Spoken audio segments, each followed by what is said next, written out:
có bao giờ bạn đang lướt Facebook rất bình thường, chỉ định xem vài tin nhắn công việc thôi. Rồi tự nhiên, bạn thấy một tấm hình của bạn cũ. Người ấy đứng trước căn hộ mới, tay cầm chìa khóa. Phía sau là bó hoa và một nụ cười rất sáng. Bạn thả tim, bạn nhắn một câu chúc mừng. Nhưng sau đó, không hiểu sao, ngực mình hơi nặng lại. Không phải vì mình ghét người ta vui, mình thật lòng mừng cho họ. Chỉ là, trong một khoảnh khắc rất nhỏ, mình nhìn lại căn phòng trọ của mình. Chiếc bàn làm việc lộn xộn, cái ví còn vài trăm ngàn, chờ tới ngày lương. Rồi một câu hỏi cũ lại hiện lên. Ở tuổi này rồi, sao mình vẫn thấy mình chưa làm được gì ra hồn? Câu hỏi đó không ồn ào, nó không hét lên. Nó chỉ ngồi im trong lòng mình, giống như một người khách quen. Lâu lâu lại ghé, đặt tay lên vai mình và hỏi rất khẽ. Mình đang sống như thế nào vậy? Có một câu chuyện như thế này. Minh năm nay 33 tuổi. Anh là nhân viên marketing cho một công ty phân phối đồ gia dụng ở quận Bình Thạnh. Công việc của Minh không quá tệ, lương đủ sống, thỉnh thoảng có thưởng. Đồng nghiệp cũng không đến mức khó chịu. Mỗi sáng, Minh chạy xe từ Gò Vấp qua công ty, đi ngang những đoạn đường kẹt xe quen thuộc, dừng ở đèn đỏ, nhìn người ta chen nhau dưới cái nắng Sài Gòn. Rồi Minh tự nhủ, thôi, ai cũng đang cố. Minh sống trong một căn phòng trọ nhỏ ở tầng 3, không có thang máy. Phòng có một cái nệm, một cái tủ nhựa, một chiếc bàn gỗ mua lại từ người quen, và một ban công bé xíu, đủ để phơi 3 cái áo sơ mi. Mùa mưa, nước tạt vào cửa kính, Minh phải lấy khăn chèn dưới khe cửa. Mùa nóng, cái quạt quay cả đêm mà vẫn thấy người dính dính mồ hôi. Minh không phải người lười. Nếu nhìn từ bên ngoài, Minh là kiểu người có trách nhiệm. Y làm đúng giờ, deadline hiếm khi trễ. Ba mẹ gọi là nghe máy. Em gái cần vay ít tiền đóng học phí, nếu có, là Minh chuyển ngay. Bạn bè rủ cà phê, Minh cũng cười nói bình thường. Ai hỏi dạo này sao rồi, Minh thường trả lời, vẫn ổn. Nhưng có những buổi tối, sau khi tắt laptop, Minh ngồi trên nệm, lưng tựa vào tường, nhìn ánh đèn hắt từ nhà đối diện qua cửa sổ. Cả ngày nói chuyện với khách hàng, viết nội dung quảng cáo, họp hành, chỉnh kế hoạch, trả lời email. Vậy mà khi mọi âm thanh lắng xuống, Minh thấy mình trống rỗng một cách kỳ lạ. 33 tuổi, chưa có nhà, chưa có xe hơi, chưa lập gia đình. Tiền tiết kiệm không nhiều, công việc cũng chưa lên quản lý. Những kế hoạch từng nghĩ năm 25 tuổi sẽ làm được, bây giờ nhìn lại, giống như mấy dòng ghi chú cũ trong điện thoại. Vẫn còn đó, nhưng đã phủ bụi. Hồi còn học đại học, Minh có một nhóm bạn thân 4 người. Nay đó, cả nhóm hay ngồi ở quán trà đá trước cổng trường, nói rất nhiều về tương lai. Một đứa bảo sau này sẽ mở công ty riêng, một đứa muốn đi nước ngoài, một đứa nói sẽ mua nhà trước tuổi 30. Minh thì không nói gì quá lớn.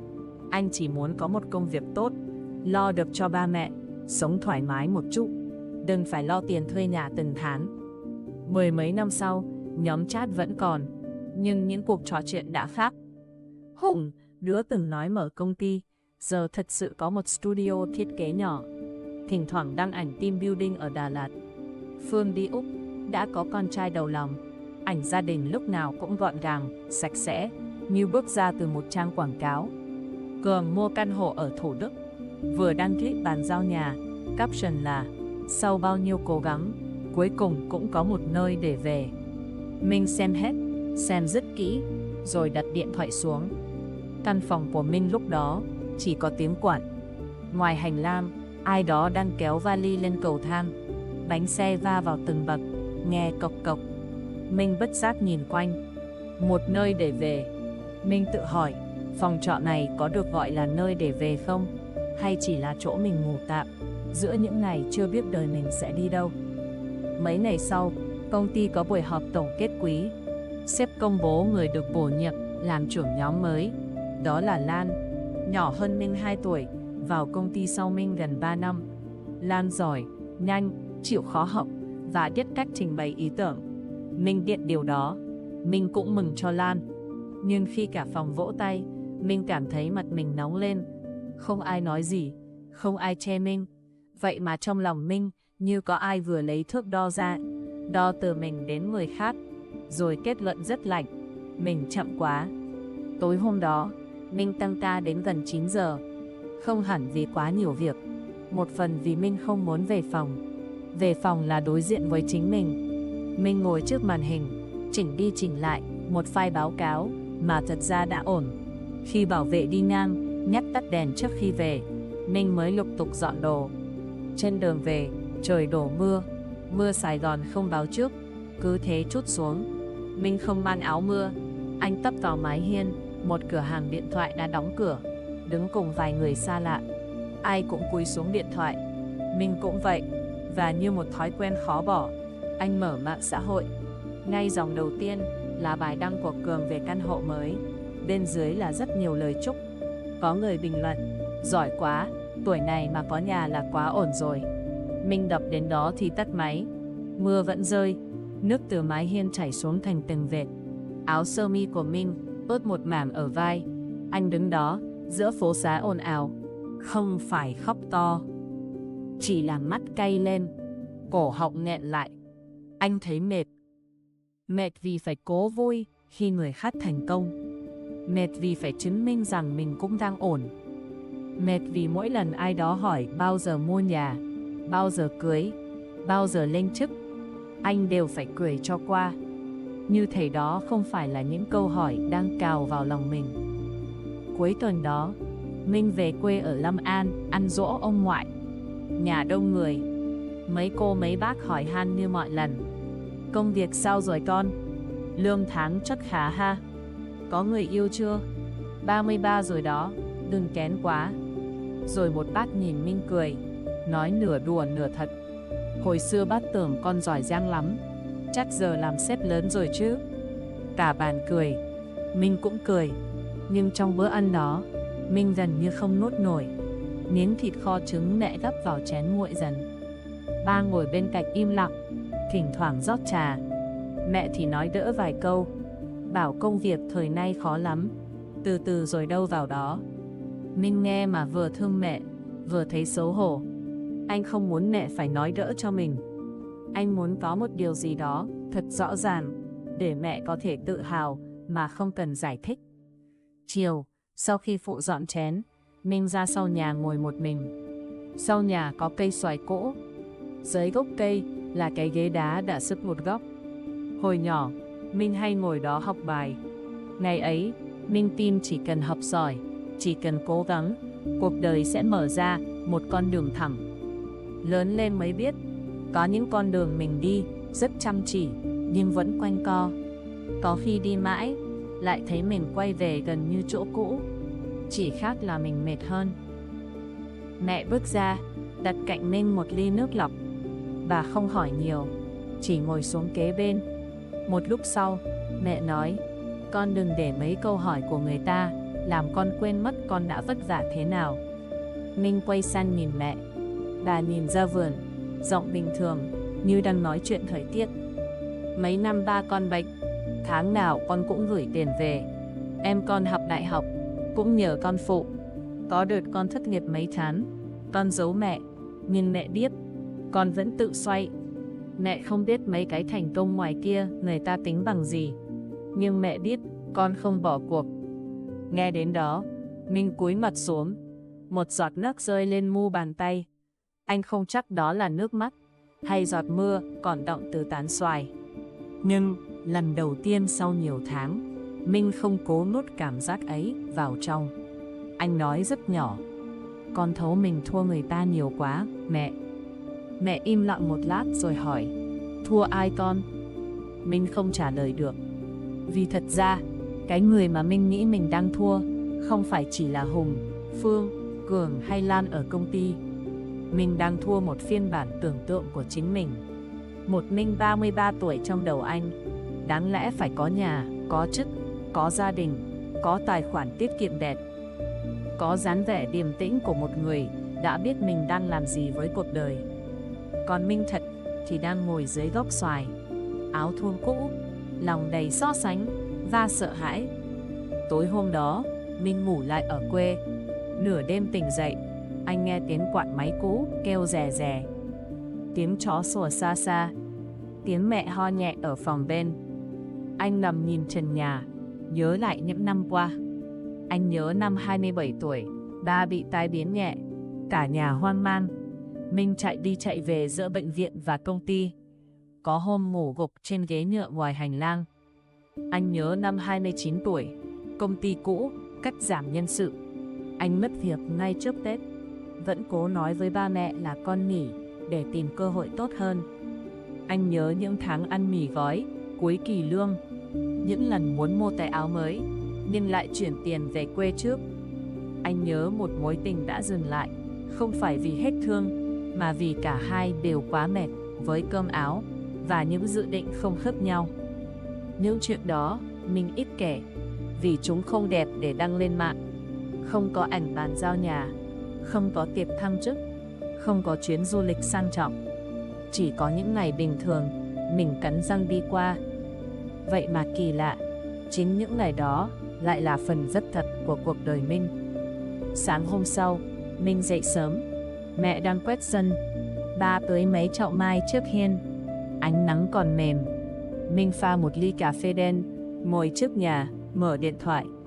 Anh định vào mạng xã hội như mọi khi, nhưng ngón tay dừng lại. Anh tắt màn hình. Không phải vì từ nay, Minh sẽ không bao giờ so sánh nữa. Con người mà, làm sao nói một câu là hết. Nhưng trong khoảnh khắc đó, Minh nhận ra mình đã để cuộc đời người khác bước vào tâm trí mình quá nhiều. Nhiều đến mức không còn nghe được tiếng bước chân của chính mình. Có một cách nhìn trong Phật học rất gần với điều này, rằng khổ không chỉ đến từ những gì đang xảy ra, mà còn đến từ cách mình bám chặt vào một ý nghĩ về việc mọi thứ phải như thế nào. Phải thành công ở tuổi này, phải có nhà trước tuổi kia, phải lập gia đình đúng lúc, phải kiếm được từng ấy tiền thì mới đáng được tôn trọng. Những cái phải ấy ban đầu có thể là mục tiêu, nhưng nếu mình ôm quá chặt, nó biến thành sợi dây siết lấy mình. So sánh cũng vậy. Nhìn người khác để học hỏi thì tốt, nhưng nhìn người khác để kết tội chính mình thì rất đau. Vì mình chỉ thấy một lát cắt sáng nhất trong đời họ, rồi đem so với những góc tối nhất trong lòng mình. Mình thấy căn hộ mới của bạn, nhưng không thấy những đêm bạn mất ngủ vì nợ ngân hàng. Mình thấy đồng nghiệp lên chức, nhưng không thấy những bữa cơm họ ăn vội ở văn phòng. Mình thấy gia đình người ta hạnh phúc, nhưng không biết họ đã đi qua bao nhiêu lần im lặng, bao nhiêu lần học cách nói chuyện lại với nhau. Và ngược lại, người khác nhìn mình cũng đây thấy hết. Họ không thấy những khoản tiền mình âm thầm gửi về nhà, không thấy những lần mình đứng dậy sau thất bại mà không kể với ai, không thấy những ngày mình vẫn chọn sống tử tế, dù lòng mình đang dối, không thấy mình đã cố không trở thành một người cay nghiệt, dù cuộc đời có lúc đối xử với mình không nhẹ nhàng. Buông bớt so sánh không có nghĩa là buông xuôi, không phải là tự an ủi rằng thôi mình nghèo cũng được, mình chậm cũng được, chẳng cần cố gắng nữa. Không phải vậy.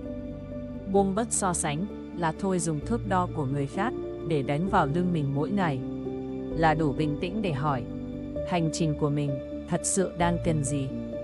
Mình muốn tiến lên vì điều gì? Vì sợ bị chê hay vì mình thật sự muốn có một đời sống vững vàng hơn?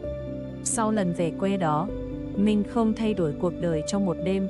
Anh vẫn đi làm, vẫn kẹt xe, vẫn sống trong phòng trọ tầng 3, vẫn có lúc mở mạng xã hội và thấy lòng nhói lên khi ai đó khoe mua nhà, cưới vợ, sinh con, thăng chức.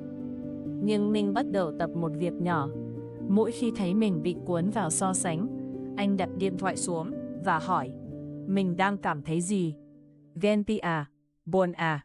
Sợ bị bỏ lại à? Xấu hổ à? Anh không mắng mình vì những cảm xúc đó nữa. Anh chỉ gọi tên chúng. Có những ngày, chỉ cần gọi đúng tên một nỗi buồn, nó đã bớt đáng sợ hơn. Anh cũng mở một file ghi chú, tên là những điều mình đã đi qua. Ban đầu mình thấy hơi sến, nhưng rồi anh viết, đã tự lo được tiền thuê nhà suốt nhiều năm, đã cùng gia đình qua giai đoạn ba bệnh, đã trả hết khoản nợ nhỏ sau thời gian thất nghiệp, đã học thêm một kỹ năng mới để không bị tụt lại, đã biết xin lỗi em gái sau một lần cáu gắt, đã có những ngày rất mệt, nhưng vẫn không bỏ mặc bản thân. Danh sách đó không phải thành tích để khoe, nó là bằng chứng rằng đời mình không hề đứng yên như mình tưởng. Mình bắt đầu nhìn lại tiền bạc một cách thực tế hơn, không phải để hoảng loạn, mà để rõ ràng. Anh ngồi xuống tính những khoản chi, đặt một mức tiết kiệm nhỏ mỗi tháng, dù ban đầu chỉ là 1 triệu. Anh tìm hiểu thêm về công việc, chủ động xin sếp cho tham gia một dự án mới, không phải để chứng minh với Lan hay với bạn bè, mà vì anh nhận ra mình vẫn còn muốn lớn lên trong nghề, nhưng cần bước bằng chân của mình, không phải chạy thục mạng vì tiếng vỗ tay của người khác. Một buổi chiều, Lan nhờ Minh góp ý cho một bản kế hoạch. Trước đây, có thể Minh sẽ khó chịu trong lòng, nhưng hôm đó, anh đọc kỹ và góp ý chân thành. Lan cảm ơn, rồi nói: thật ra em học được nhiều từ anh lắm, nhất là cách anh xử lý với khách hàng. Anh bình tĩnh hơn em nhiều. Mình hơi bất ngờ. Có những thứ mình có, vì quá quen, nên mình không xem là giá trị. Như sự bền bỉ, như khả năng giữ lời, như cách mình không bỏ chạy khỏi trách nhiệm. Trong một xã hội thích những dấu mốc lớn, những phẩm chất âm thầm đó dễ bị coi nhẹ, nhưng chính chúng nâng mình qua rất nhiều đoạn khó. Nếu bạn đang nghe tới đây và thấy câu hỏi kia giống câu hỏi của mình, thì mình muốn nói rất nhẹ thôi. Có thể bạn không chậm như bạn nghĩ. Có thể bạn chỉ đang nhìn đời mình bằng một tấm bản đồ không dành cho bạn. Mỗi người sinh ra trong một hoàn cảnh khác nhau. Có người có điểm xuất phát tốt hơn, có người có gia đình nâng đỡ, có người phải vừa đi vừa gánh theo rất nhiều thứ: nợ nần, bệnh tật của người thân, tổn thương cũ, trách nhiệm làm anh, làm chị, hoặc đơn giản là một cơ thể và tâm trí đã quá mệt. Nếu chỉ nhìn kết quả bên ngoài rồi phán xét mình sẽ bỏ quên toàn bộ đoạn đường mình đã âm thầm bước qua. Điều đó không có nghĩa là mình phủ nhận mong muốn thành công. Ai cũng có quyền muốn sống khá hơn, có một căn nhà nhỏ, một công việc tốt, một gia đình bình yên, một tài khoản đủ an toàn để đêm ngủ không giật mình. Những mong muốn đó rất người, rất chính đáng. Nhưng có lẽ mình cần đi về phía chúng bằng sự tỉnh táo và thương mình hơn, chứ không phải bằng roi vọt của so sánh. Bạn có thể bắt đầu bằng vài việc rất nhỏ. Khi lướt mạng và thấy lòng nặng xuống, hãy dừng lại một chút trước khi tiếp tục kéo. Hỏi mình, hình ảnh này đang chạm vào nỗi sợ nào của mình? Nếu cần, tắt điện thoại 10 phút, uống một ly nước, hít thở cho vai mềm xuống. Đừng xem thường những khoảng dừng ngắn. Chúng giúp mình không bị cuốn đi quá xa. Bạn cũng có thể viết ra 3 điều mình đã vượt qua trong năm vừa rồi. Không cần to tát. Có thể là mình đã đi làm đều, dù có giai đoạn rất kiệt sức. Mình đã trả được một khoản nợ. Mình đã học cách nói không với một yêu cầu quá sức. Mình đã chăm sóc cha mẹ. Mình đã rời khỏi một mối quan hệ làm mình đau. Mình đã không bỏ cuộc trong những ngày không ai nhìn thấy. Rồi sau đó, hãy chọn một bước thực tế cho hiện tại. Nếu lo tiền, bắt đầu bằng việc nhìn thẳng vào thu chi. Nếu lo nghề nghiệp, học thêm một kỹ năng nhỏ. Hỏi một người có kinh nghiệm, cập nhật CV, nói chuyện với sếp về lộ trình. Nếu lo chuyện gia đình, tập nói thật hơn một chút, bằng lời mềm hơn một chút. Nếu đang ở trong một mối quan hệ hay môi trường làm mình tổn thương kéo dài, hãy nhớ rằng tử tế với mình cũng bao gồm việc đặt ranh giới, tìm người tin cậy để chia sẻ và tìm sự hỗ trợ phù hợp khi cần. Nếu quá mệt, cho phép mình nghỉ ngơi mà không tự kết án là lười biếng. Và nếu cảm giác kiệt sức, buồn bã hoặc tuyệt vọng kéo dài đến mức ảnh hưởng nhiều tới ăn ngủ, công việc hay sự an toàn của bản thân, việc tìm đến chuyên gia tâm lý hoặc một nguồn hỗ trợ đáng tin cậy không phải là yếu đuối. Đó cũng là một cách chăm sóc mình. Trong tinh thần chánh niệm, quay về với mình không phải là ích kỷ. Đó là cách mình nhìn rõ mình đang ở đâu, đang đau chỗ nào, đang cần chăm sóc điều gì, rồi mới bước tiếp. Một người không biết mình đang kiệt sức có thể rất dễ sống bằng phản ứng, cáu gắt, thu mình, ganh tị, hoặc cố hơn nữa cho đến khi cạn sạch. Nhưng một người biết dừng lại, có thể chọn khác đi. Mình vẫn chưa mua nhà, Anh vẫn chưa thành một người thành công theo mọi tiêu chuẩn ngoài kia. Nhưng có một tối, khi đi làm về, anh leo 3 tầng cầu thang, mở cửa phòng, bật đèn. Và anh không còn thấy căn phòng trọ chỉ là dấu hiệu của thất bại nữa. Anh thấy đó là nơi đã che mưa cho mình trong nhiều năm. Là nơi mình từng khóc, từng ăn mì, từng làm lại CV, từng gọi điện về cho mẹ, từng tự hứa sẽ sống đàng hoàng hơn. Anh đặt ba lô xuống, tưới chậu trầu bà ngoài ban công. Lá cây xanh lên sau mấy ngày được chăm. Minh đứng đó, nhìn xuống con hẻm nhỏ. Nghe tiếng xe máy, tiếng người bán hủ tiếu, gõ muỗng vào tô, tiếng một đứa trẻ cười ở nhà bên cạnh. Mọi thứ vẫn bình thường, nhưng trong lòng anh có một khoảng yên nhỏ. Có lẽ làm được gì ra hồn không chỉ là có thứ để người khác nhìn thấy.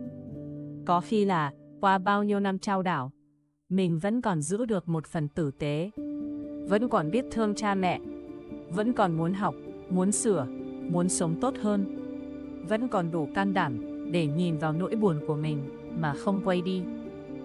Nếu hôm nay bạn cũng đang tự hỏi, ở tuổi này rồi, sao mình vẫn chưa làm được gì ra hồn, thì mong bạn đừng vội trả lời bằng những lời cay nghiệt với chính mình. Hãy thử ngồi xuống, nhìn lại con đường bạn đã đi. Có thể nó không lấp lánh, có thể nó không giống ai, nhưng nó là con đường của bạn. Và nếu bạn vẫn đang ở đây, vẫn đang cố sống tử tế hơn từng ngày, thì đó không phải là không ra hồn. Đó cũng là một cách trưởng thành, âm thầm, chậm rãi, nhưng rất thật. Nếu câu chuyện này chạm tới bạn, hãy ở lại với mình nói chuyện nhé thêm một chút.